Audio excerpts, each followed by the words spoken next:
Hello YouTubers, my name is Nicholas. I'm trying to help everyone out that's having problems with their engines and they don't get spark and they can't start their engine. What to do? It's pretty simple, very easy. What to do so you just can locate the problem. It's very easy. I'll try and make this video as easy as I can and simple, explain it as simple as I can so you can understand how the ignition system works on the outboard engines. My particular engine is a 55 EvInrude 1977 and I've got a little 5 horsepower air-cooled Mariner. Both are 2-stroke,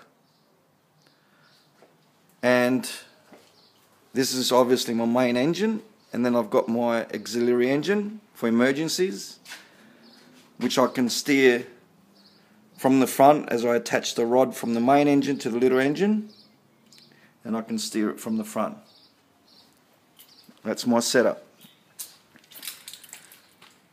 Now, this is the proper procedure, step 1, 2, 3, 4 and onwards, how to check your ignition system if you can't get any spark and you can't start your engine. After you've done a compression test, obviously, or if you've bought an engine or you've got an engine and your cylinders and your compression test comes out really good and you can't start your engine, the problem is in your ignition system or your fuel system. So if you've got it all cleaned out, your fuel system, and fuel is going through your engine really good, it's going to be in your ignition system. So as long as you clean your lines and you've got your little pump going hard and fuel's going to your engine, your problem is in the ignition system. Ignition system. Number 1. First thing you do is you go, if you've got 1 battery or 2 batteries, I don't know how you've set up your boat. My setup is I just got 1 battery and I've got a spare one on the side. It's only hooked up onto 1 battery.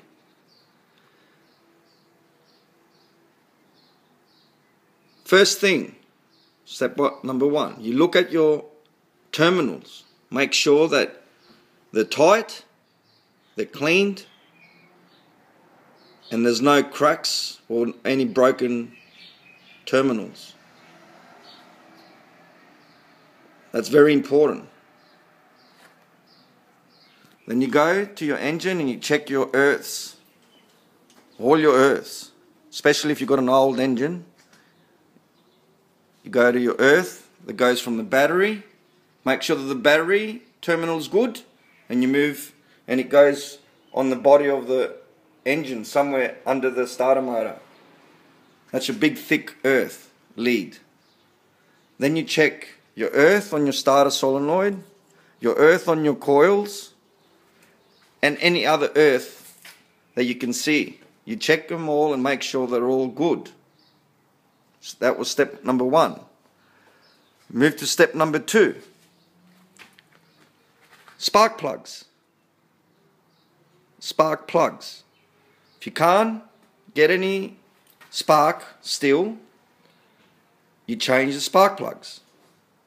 Brand new ones. Step number 3. You do a multimeter test on your spark plug leads that go to the coils. In my particular model, spark plug leads and coil are all 1 unit, as you can see. So if I got a spark plug lead faulty, replace the coil with a lead. So you do a test, you pull it out, you put the pin in there, and earth and you see if you can get a low ohms reading. Do that one there, and the other one there. Depends on how many cylinders you've got. Mine's only 2. And I get spark from the top coil, going to the spark plug lead to the spark plugs. Now if you change your spark plug, no go, no spark, did your spark plug leads test and they look okay, and you're still not getting any spark, you go to step number 3. You got your power pack. Now I'm not going to take the power pack off. I'm going to explain it to you. It's really simple. It's pretty easy. Very simple. Cylinder 1, cylinder 2. You remove cylinder 1, the screw from the terminal, and cylinder 2, the screw from the terminal. You pull out the 2 little screws from the terminal and you remove the leads on the side. The 2 little screws that go back on the terminal, you put them back in on number 1 and number 2. Then you get a light tester. You've got a butterfly clip on one end and the light on the other end with a pointy bit on the front. You put the butterfly clip on cylinder 1 on the screw that we put back in the terminal. So you put the butterfly clip on cylinder 1 like that on the little screw. You grab your light and you put it on the body. I put it here because I'm by myself and I've put it like that and it holds in there. And then I go at the front of the boat and I crank it to see if the light goes on as it's trying to turn. If you've got a helper, you can go to number 4 where you got your earth on the power pack. But if you can't locate it, just go on the body and find earth on the body. It's a lot easier. So you do cylinder 1, you do the test, you crank it. If you see the light going, you do it on the cylinder 2. Crank it. If you see light again, that means your problem is not on the power pack. The power pack is good. Your problem is on one of the coils. Most common is the top coil because that gives out the spark first and works the most. Okay? Now if you get spark after that, replace the coil, almost 100% you should get spark and it should start. If you get two lights working, if you get the lights working on both cylinders with a light tester. Now, with the light tester, if you did that test and you get only one light shining and the other one on the other cylinder not shining, you got a problem with the power pack. Replace the power pack. Vice versa, you replace the power pack. You've got to have both lights going on both cylinders when you do the test. So you do the cylinder 1 first, you got a light. You got cylinder 2 next, you got a light. That means you got no problem with the power pack. That's why the lights are going on, because that means that power is coming out through to the coils, but the coils are stuffed, so you're not getting any spark. It's pretty simple, okay? Now, if you get only one and the other one not, you replace the power pack. And then you should resolve your starting problem. These four things, sorry, because I explained to you about the earths. So power pack, coils, spark plug, leads and spark plugs are the most common when it comes to your ignition system failing.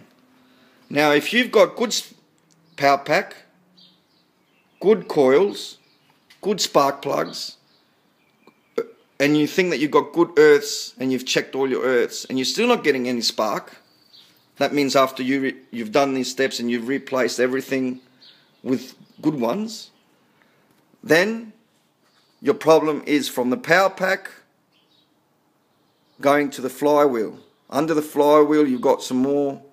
You've got the sensor coil, you've got charge coil. You read your manual and you do the tests there. It's basically the same thing. It's 6 and 7 here. Read your manual and you do the tests. And also the last one is your ignition switch, which is number 5 here. You take off this number 5 cable and you do a test. I haven't done these tests because I fixed my problem in my situation. I did the light test and my lights, every single cylinder, the light went on. Did the other cylinder, the light went on. So I knew my problem was on the coil. So I went and replaced this coil here and I got sparks straight away. And I located my problem. That's how easy it is. I'll show you the coil that I had. It's all burnt, as you can see. It's cracked as well. And also on the bottom, it's all burnt, as you can see. If you look at a coil in something like that, you definitely know that it's gone. But I double checked and did a ohms test on this, and I got no reading at all. At all. These two wires you'll get a reading because they almost never fail. You put your ohms test point in there, and then earth. You can, when that's on the engine, you can test it by putting the point in the spark plug inside there, and then earth on the body of the engine. Or you can do it outside as it is there, pulled out. Same thing again. You put it in there, and then earth, and no reading. So straight away located the problem, and it starts first go. Now, why did this burn? You can see how badly it is. Very bad. Crack, burn, rubber melting, going all the way down, no reading. This is not functional, it doesn't work at all. Why? Because this coil was good when I bought the boat. Why did this happen? It only happened not just recently. Okay. I'll tell you why. And from the little story I'm going to tell you, you will work it out from the steps that I've told you from the video. So, coil's gone. Why did that coil go and burn up? My problem, my story, is that I had, as you can see there, the earth terminal is brand new. I've replaced it. I had this other one that had a crack on it. But when I did not think that if it had a crack it will cause such a big problem. So I replaced it. The earth cable, that's why it's very important. The earth here, the big thick cable is the most important, and then your all other little earths on your engine. So what happens is, I had that crack on the earth cable on the terminal. I had a crack right. I'll get you a sample to show you where I had the crack. I've got one somewhere here. It was something like that. My terminal, and it was cracked right there. It had a crack right in the middle there, but it was still holding together, and I had it on the battery, and that was causing problems, serious problems. What earth does is that it creates, when you try and start it creates resistance, and it burns your coil. It just burns your coil if you got bad earth. That's how important it is to have good earth around your engine, and just check all your earth. So that's what happened in my case. I had bad earth and I burnt the coil. So it's very important. Okay, I think I helped out. It's pretty simple. I'll go through it really quickly. Check all your earths. Put new spark plugs. Check your coils. Do a coils test without having to go to the power pack at the moment, and then do that. If you don't get any readings on your coils, just replace the coil. Sometimes you can get readings but still have a bad coil. So what you do is you go to the power pack, cylinder 1, cylinder 2, test like I explained on the video with a light tester. Both lights go on, your problem's on the coil, and no problem with the power pack. Only one light comes on, problem with the power pack. And these are the most common ones. And then, like I said, if your power pack's good and you're still having ignition problems, then you go under the flywheel and your key switch. That's it. But the most common, like I said, is just here. Coils, power pack, spark plugs, and earths. Mostly your big earth that goes from the battery to your block. I'll see you all later. I hope I helped out. I repeated this over and over again, so it makes it easier for you to understand. And if it helps, leave a comment. And you don't have to go to a mechanic. And that way you learn about the engines. Thank you. See you later.